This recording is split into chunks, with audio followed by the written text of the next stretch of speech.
Welcome to my channel. I am Simran Sahani. तो all the class 12 students, I hope बहुत अच्छे से आप प्रिपेयर कर रहे होंगे। अभी जल्दी से हम इस वीडियो में जो है हमारे जो 3 चैप्टर्स हैं विस्तार बुक के, उनके कुछ क्वेश्चंस को रिवाइज करने वाले हैं। इस वीडियो को स्टार्ट करते हैं। तीनों ही चैप्टर्स के सम इम्पॉर्टेंट क्वेश्चन जो है हम बहुत ज़्यादा जो है जल्दी से इनको डिस्कस कर लेंगे। ये क्वेश्चन मैंने ऐसे चूज़ करे कि इनकी जो लाइन्स है वो आपको एग्जाम में हेल्प करेगी। बाकी क्वेश्चन अगर आते हैं तो उसमें भी, और इनसे मिलते जुलते हैं तो डेफिनेटली ही हेल्प होगी। ओके, तो इससे रिवीजन भी हो जाएगा। पहला क्वेश्चन है, what impression do you form of Jack as a father in the story should wizard hit mommy. क्या इंप्रेशन आपके ऊपर पड़ा जब आपने जैक एंड जो के बारे में पढ़ा? कैसे लगे आपको वो, कैसे फादर लगे आपको वो? तो जैक जो है काफ़ी गाइस लविंग फादर हमें दिखाई दिए कि वो अपनी बेटी को जो है रात को सुनाने की भी कहानियाँ सुनाते हैं, दोपहर में भी सैटरडे को सुना के वो उसे कहानियाँ सुना रहे हैं। दो उन्हें वो अच्छा नहीं लग रहा है, वो फ्यूटाइल लग रहा है उन्हें रिचुअल, बट वो अपनी तरह से पूरी कोशिश करते हैं। ठीक है, नेक्स्ट क्या है, वो जो है एक अच्छे स्टोरी टेलर भी है, जैसे कि वो बहुत ड्रामेटिक एलिमेंट्स लेके आए अपनी उन बोरिंग स्टोरीज़ के अंदर भी। अपनी वही स्टोरी जो एक ही उनकी स्टोरी लाइन थी उसको भी वो जो है बहुत ही ज़्यादा इंटरेस्टिंग बना देते थे, अलग अलग जेस्चर्स करके और विजर्ड की आवाज़ निकाल के। तो he is a good story teller also. Okay, और वही चीज़ें थी जो उनकी बेटी को जो है इंटरेस्ट जगाती थी उनका स्टोरी सुनने में। ठीक है, everything is fine till one day his daughter starts questioning his stories. She views each statement that her father makes with a critical I and has a lot of question. But अब क्या होने लगे थे, धीरे धीरे जो हमारी बच्ची थी, जो वो छोटी बच्ची जो थी जैक की बेटी, वो क्या करती थी, अब उसका रियलिटी फेज ऑन हो रहा था तो वो काफ़ी क्वेश्चंस पुट करती थी। और जैक जो थे गाइस वो अपनी तरफ से पूरी कोशिश करते थे उसके क्वेश्चंस को सॉल्व करने की। Next question, what part of story did Jack enjoy the most and why. तो कौन सा पार्ट था जो जैक खुद भी बहुत एंजॉय करते थे स्टोरी टेलिंग का? तो जैक सबसे ज़्यादा एंजॉय कौन सा पार्ट करते थे? जब वो विजर्ड का जो इंसिडेंट होता था कि जो है रॉजर स्कंक विजर्ड के पास जा रहा है, उसको वो बहुत ज़्यादा एंजॉय करते थे। क्यों? क्योंकि उन्हें लगता था ओल्ड मैन उन्हें सूट करता है, वो बिल्कुल विजर्ड जैसी वॉइस बना लेते थे अपनी, विजर्ड जैसे ही वो अपना आइज़ को बना लेते थे, विजर्ड के टाइप का ही अपना फेस बनाने की कोशिश करते थे।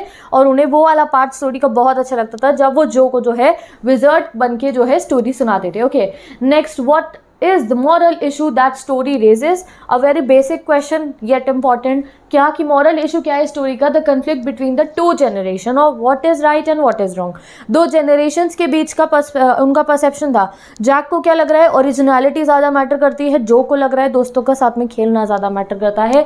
ये डिफरेंस था। It is about whether a child और an adult decides the future of the child. ये भी है कि बच्चे का जो फ्यूचर है वो चाइल्ड डिसाइड करे या फिर जो एडल्ट है यानी कि माता पिता हैं वो डिसाइड करे। Is it okay for adult to take all the decision on behalf of a child? क्या ये ओके है कि अडल्ट ही सारे डिसीजन ले बच्चों के लिए, या फिर it would kill the curiosity and the will of the child? या फिर ये जो है बच्चों के अंदर की क्यूरियोसिटी और जो उनकी मर्जी है उसको खत्म कर देता है। ठीक है, तो ये क्वेश्चन जो है गाइस हमारे स्टडी मटेरियल के हैं। Okay, what changes did Jack find in his daughter as compared to the past when he began narrating her bedtime stories? क्या चेंजेस आ रहे थे धीरे धीरे जो में? तो जो है क्वेश्चन पूछने का एटीट्यूड बहुत डेवलप कर रही थी, उसका कौन सा स्टेज आ गया था? रियलिटी फेज, जिसको रेफर करा गया है हमारी स्टोरी में। रियलिटी फेज रेफर करा गया उस चीज़ को कि वो बार बार अलग अलग क्वेश्चन पूछती थी, उसे हर बात का लॉजिकल आंसर चाहिए होता था। एक एग्जाम्पल याद रख लो, जैसे कि जब उसकी मदर ने कहा कि गॉड हमारे आसपास होते हैं, तो वो फिर से अपनी डैड से जाके पूछती है। वो इनफैक्ट ये भी पूछती है जब वो मैजिक के बारे में सुन रही है,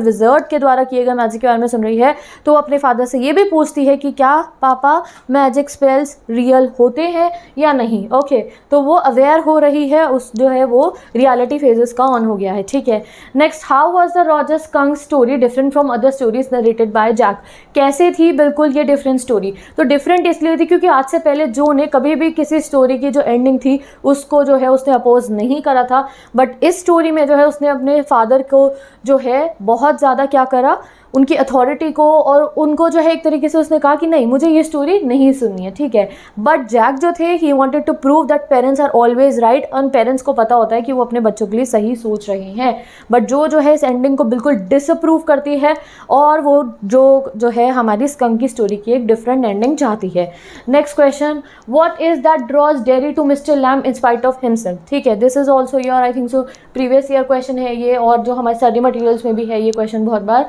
तो ये क्या है, डेरी जो है मिस्टर लैम से क्यों इम्प्रेस हो जाता है, ठीक है। तो first of all Mr Lamb was not scared of Derry's burn face. उसको समझ में आता है कि अरे ये मेरे बर्न फेस से डर नहीं रहे हैं।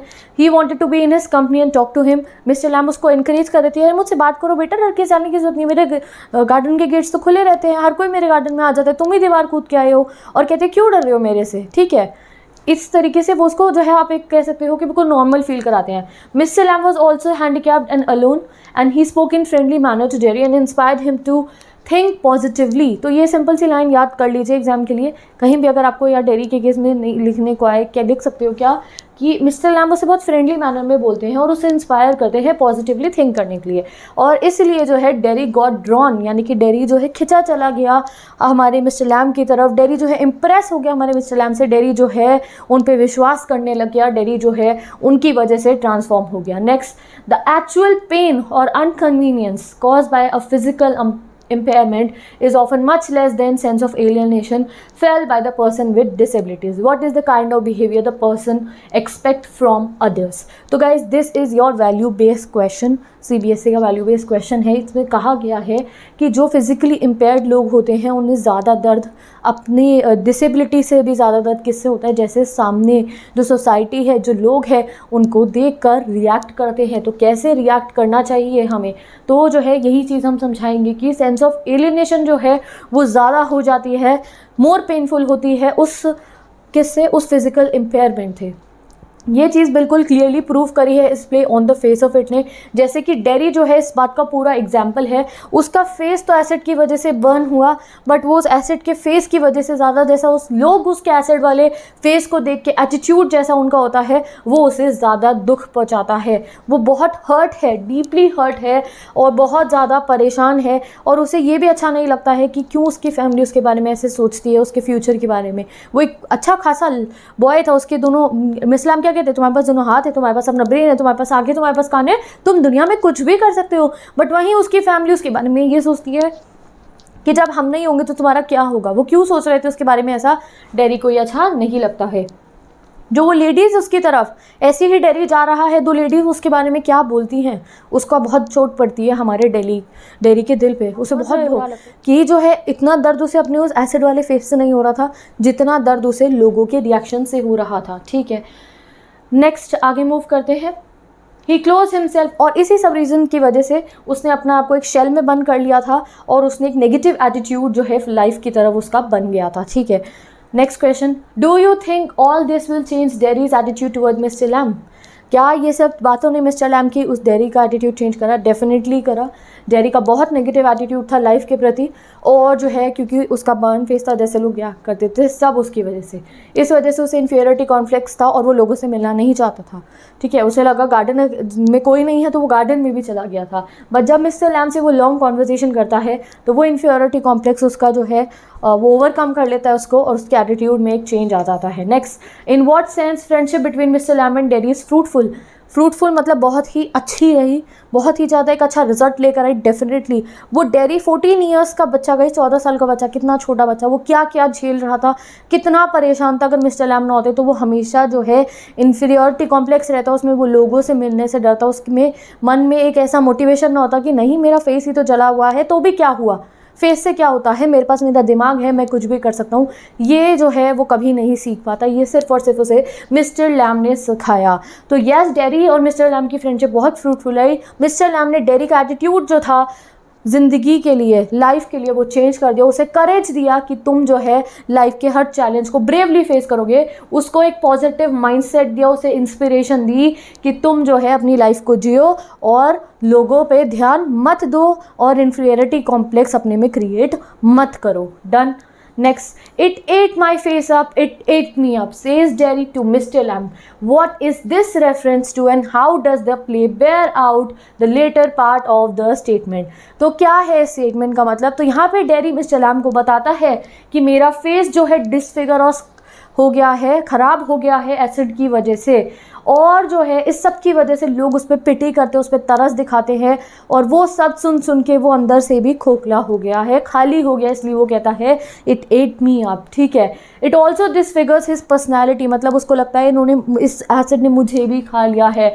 This led him to self pity, वो खुद पे ही पिटी करने लगता है, और जो है he was not able to face the people, लोगों को सामना नहीं कर पा रहा था, क्योंकि हर बार लोगों को जब वो जाता था तो उसे अनकाइंड एंड इनसेंसिटिव तरीके से लोग डील करते थे, एक्सेप्ट मिस्टर लैम जिसने हमारे डेयरी को चेंज कर दिया। आई होप दीज क्वेश्चंस से आपको जो है चैप्टर भी थोड़ा सा रिवाइज हुआ। एंड ये जो है नेक्स्ट चैप्टर पे मूव करते हैं हम, Evan, twice and O level. Again some question bank question, CBSE का जो स्टडी मटेरियल है उसके क्वेश्चन है, ये कुछ शायद प्रीवियस ईयर होंगे, चेक कर लेते हैं इनको, एक बार रिवीजन हो जाएगा। काफ़ी सारे ऐसे क्वेश्चन हैं जो सीरीज में भी हैं। What request did the Secretary of Examination Board receive from the government of Oxford Prison? क्या रिक्वेस्ट थी? रिक्वेस्ट ये थी कि उनके प्रिजन के कैंडिडेट जिसका नाम है जेम्स रॉदरिक इवांस, या एवेंस कह सकते हो आप, नाम पूरा इवेंट्स का याद कर लेना गाइस। इवेंट्स तो हम काफ़ी सारे स्टूडेंट्स को कितना हम इसे क्या सोचते हैं, अरे भैया क्या मास्टर प्लानर है ये, तो इसका पूरा नाम तो याद रखिए। क्या है इसका पूरा नाम? James Roderick Evans. हमारा इवेंट्स ये क्या कर रहा था, इसने जो है क्लासेस लेनी शुरू कर दी थी, नाइट क्लासेस, नाइट आउट था हमारा इवेंट्स, ठीक है, नाइट क्लासेस ले रहा था ये जर्मन की लास्ट सितंबर से। He was the only one in the class, एक ही बच्चा था वो क्लास का, यानी कि वही पढ़ रहा था, और इसलिए जो है उसके लिए एग्ज़ाम कंडक्ट करवाना था, तो इसलिए वो फ़ोन करते हैं सेक्रेटरी को कि आप चांस दे दीजिए हमारे प्रिजनर को कि ये जो है एग्ज़ाम दे दे, तो इसलिए कॉल की गई थी, ठीक है। Next, what were the contents of the small brown suitcase that McCleary carry? तो ये क्वेश्चन मैंने इसलिए डाला है, आप लोगों को आई नो ये याद होगा, बट ये बेसिक क्वेश्चन जो है ये जो है कहीं भी हल्का सा भी भूलना नहीं चाहिए। तो एक एक मटेरियल याद कर लेते हैं, क्या क्या था हमारे सूटकेस में, मैक्लेरी के सूटकेस में। It had a sealed question paper envelope, a yellow invigilation form, special authentication card from the examination board, एक पेपर नाइफ था, एक बाइबल थी, और current copy of the Church Times, and एक रबर रिंग। रबर रिंग क्यों था आपको पता है, except the last 3 articles the rest were related to his morning duties as invigilator. यानी कि बाकी के सभी आइटम्स किस लिए थे, उनके जो है एग्जामिनेशन कंडक्ट कराने के लिए थे, एक्सेप्ट द क्या था हमारा, Bible, church Times and rubber ring. Bible जो थी उनके एग्ज़ाम कंडक्ट करवाने के लिए नहीं थी, चर्च टाइम्स वो न्यूज़पेपर पढ़ने के लिए लाए थे, रबर रिंग का क्या सीक्रेट था वो तो आपको पता ही है। What inquiry did Secretary of the Examination Board make about Evans? What did the Governor tell him about Evans? क्या पूछते हैं सेक्रेटरी जी इवांस के बारे में? अरे भैया आई है कि भैया एक जेल के कैदी का एग्ज़ाम कराना है, तो वो एक नॉर्मल इंसान की तरह पूछते हैं कि भैया ज़्यादा वायलेंट रिकॉर्ड तो नहीं है इसका, कहीं हमारी पिटाई कर देंगे, हम इसे एग्ज़ाम करवाने हैं तो वायलेंस तो नहीं है इसमें ज़्यादा। वो कहते हैं अरे नहीं नहीं, इसे वायलेंस बिल्कुल नहीं पसंद है, और जो है बिल्कुल सिंपल सा है, प्यारा सा he, was good at imitation, amusing सा पर्सन है, क्रिसमस के कॉन्सर्ट के क्लाउन जैसा आप कह लो। इसको बस एक ही है बीमारी, वो क्या है, ये चोरी करता है, ठीक है, छोटी छोटी चोरियाँ करता है, ये बचपन से ही है, उसको क्या कहते हैं, क्लेप्टोमैनिया कहते हैं, ठीक है, डन। तो वो इसको ऐसी इन्फॉर्मेशन देते हैं, कौन, गवर्नर सेक्रेटरी को, कि नहीं नहीं क्रिसमस के कॉन्सर्ट के क्लाउन जैसा ही है, अम्यूजिंग सा है, इसे डरो मत आप ईमान से। बस आगे चलते हैं हम। What fact about Evans did governor of Oxford prison did not reveal to the Secretary of Examination? कौन सा वाला फैक्ट रिवील नहीं करा, ये तो बताया ही नहीं कि बहुत बड़ा शातिर है ये जेल तोड़ के भाग जाता है, ये क्यों नहीं बताया, पता नहीं क्यों नहीं बताया, तो बस बताया नहीं था, ये याद रखो। Evans was called Evans the break by the prison officer, बहुत फेमस था ये, इसको बोलते इवांस द ब्रेक थे। He had escaped from prison 3 times already, 3 time already भाग चुका था, और अब उसके मन में प्लानिंग थी ऑक्सफोर्ड प्रिजन से भी भागने की, और बट इसके बारे में जो है हमारे वो नहीं बताते, ठीक है। Next, who met Evans on the eve of the examination, examination की ईव को कौन मिलता है, और उस ब्रीफ इंटरव्यू से हमें क्या समझ में आता है। तो गाइज बेसिकली वो इवांस के जर्मन टीचर थे जो उससे हाथ मिलाते हैं 8:30 बजे के करीब मंडे को 7 जून को, और इस मीटिंग में जो है उसके जो जर्मन टीचर है उसे गुड लक विश करते हैं, वो भी जर्मन भाषा में करते हैं, वो भी इवांस नहीं समझ पाता। तो इससे हमें समझ में आ रहा है वो जो क्लासेस वो ले रहा था उसमें उसने जर्मन तो पढ़ी नहीं, उसको सिंपल गुड लक का मीनिंग भी नहीं पता था, क्योंकि हमें पता है वो नाइट क्लासेस में क्या कर रहे थे, वो ये कॉन्स्पिरेसी जो थी उसकी प्लानिंग कर रहे थे। वो जर्मन टीचर भी कौन था, इवांस का ही एक दोस्त था, इवांस का ही एक फ्रेंड था, जिन्होंने बैठ के वो सारी क्लासेस में कॉन्स्पिरेसी बनाई, एग्ज़ाम वाले दिन जेल तोड़ के भाग गए। The teacher observe that he had a remote chance of getting through. जो टीचर था उसका, बट ये हमें बाद में रिवील होता है ना, स्टार्टिंग में तो ऐसी हमें कॉन्वर्सेशन दिखाई है, टीचर को भी लग जाता है कि ये पास नहीं होने गया, बट इवांस कहता है मैं सबको सरप्राइज कर दूंगा। बेसिकली वो फोर वार्निंग दे रहा था कि कल देखना मैं सबको कैसे सरप्राइज कर दूंगा, और ये बहुत ही क्वाइट मीनिंगफुल था क्योंकि बाद में वो सबको सरप्राइज कर ही देता है, हमें भी और ऑक्सफोर्ड प्रिजन के सारे ऑफिसर्स को भी। Done. Events on the morning of the examination, what did they visit him for. कौन आते हैं सुबह सुबह हमारे इवान से मिलने, तो सुबह सुबह आते हैं दो प्रिजन ऑफिसर्स, यानी कि दो ऑफिसर्स आते हैं, एक है मिस्टर जैक्सन, दूसरा है स्टीफेंस। क्यों आते हैं वो, कहीं तो इसलिए आते हैं, वो इंश्योर करने आते हैं कि इवांस के पास कोई ऐसी चीज़ ना हो जो वेपन की तरह यूज़ हो सके। वो सारी ऐसी चीज़ें जो एक पोटेंशियल वेपन थी वो लेके चले जाते हैं।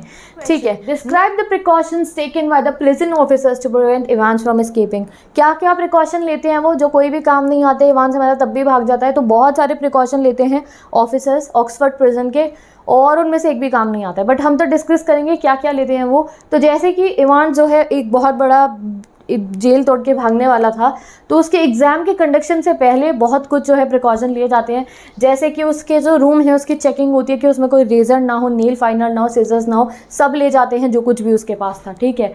और जो है सूटकेस था मैक्लेरी का, इन्विजिलेटर का, उसको भी चेक करते हैं कि भैया ऐसा कुछ ये ना ले जाएं जिससे वेपन बन जाए इवांस का। वो गवर्नर ने खुद कहा कि भैया मैं सारी बातें सुनूंगा, उन्होंने उसके सेल की बगिंग करवा दी, वो सुन रहे थे एक एक बात, बट उसका भी कोई फ़ायदा नहीं होता है। ठीक है। आगे बढ़ते हैं। Prison officer Stephens was deployed to observe Evans from the peephole, और वहाँ पे वो बाहर एक ऑफिसर पीप होल में से देख रहा था, और जिस समय वो ऑफिसर नहीं देख रहे होते थे, तुम्हें पता है क्या हुआ था, मैक्लेरी और इवांस ने जो है सारे के सारे जो है आर्टिकल्स को जो है एक्सचेंज करा। इवन जो है हमारे इवांस ने मैक्लेरी जैसे कपड़े भी पहन लिए। कब पहन लिए, जितने समय में वो नहीं देख रहा था। Done. Next, another prison officer Mr. Jackson was in contact with governor on the phone. Both the gates of the wings of Ivan's cell were locked tightly. जैसे वो बिल्कुल फिल्मी सा सीन नहीं होता, बिल्कुल बढ़िया तरीके से लॉक कर रखा होता है प्रिजनर को, उसी तरीके से लॉक कर रखा था हमारे प्रिजनर इवांस को। डन।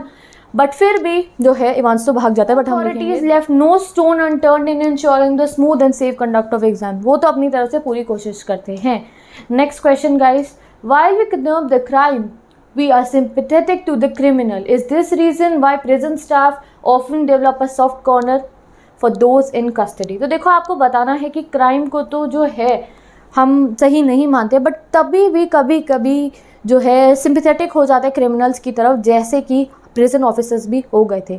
जैसे इवांस को अलाउ कर दिया गया बॉबल हैट लगाने के लिए, अगर वो नहीं करा गया होता, उसने इमोशनल करा ऑफिसर को और वो मान गए, अगर वो नहीं माने होते तो क्या होता, इवांस का प्लान सक्सेसफुल नहीं होता। इवांस ने कहा मैं ब्लैंकेट ओढ़ लूँ तो उसे अलाउ कर दिया गया, नहीं करा होता तो शायद जो है वो प्लान सक्सेसफुल नहीं होता। तो crime and criminals are usually considered synonymous. However our perception changes when we see criminal suffering और serving his punishment. This happened with the prison staff also. ऐसा ही हुआ, जैसे कि noticing a criminal suffering in the prison they developed a soft corner for him, they looked at him as a human being not as a mere criminal. तो ये बिल्कुल value base का question है, आंसर भी वहीं का लिया गया है CBSE के वैल्यू बेस का। तो यानी कि जब क्रिमिनल को जब वो सफ़र कर रहे होते हैं तो एट टाइम्स जो है एज अ ह्यूमन बीइंग देख लिया जाता है, not as a mere criminal. इसलिए जब उसने कहा कि मुझे ठंड लग रही है तो उसे अलाउ कर दिया गया कि तुम जो है पहन लीजिए अपना क्या ब्लैंकेट। और सबसे मेन इन दिस स्टोरी जो आपको इसमें याद रखना है वो क्या है, कभी कभी इमोशनल साइड जो है प्रिजन अथॉरिटीज़ की भी हो जाती है। वो क्या, आप जैक्सन का एग्जाम्पल ज़रूर मेंशन कर सकते हैं, जिसने इवांस को वो जो बॉबल हैट थी वो लगाने की परमिशन दे दी थी। जब इवांस ने कहा अरे ये मेरा लकी चार्म है, तो उन्होंने कहा चलो ठीक है भैया, टोपी ही तो है, लगाने देते हैं। तो ये थी वो उनकी इमोशनल साइड जो उन्होंने अलाउ करी, and we know what happened because of it. क्योंकि अगर उन्होंने अलाउ नहीं करा होता उसको वो हैट लगाने को, बॉबल हैट, तो क्या होता, उन्हें पता चल जाता कि इवांस के बाल तो ट्रिम हो रखे हैं, और जो है वो ट्रिम उसने क्यों करे थे, रेवरेंड मैक्लेरी जैसा देखने के लिए।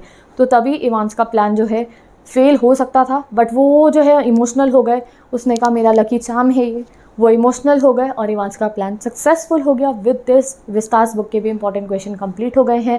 बाकी क्वेश्चन की प्लेलिस्ट गिवन है, अब अच्छे से जो है सेल्फ स्टडी करते रहिए। With this bye bye, take care, best of luck. मैं मिलती हूँ आपसे नेक्स्ट वीडियो में।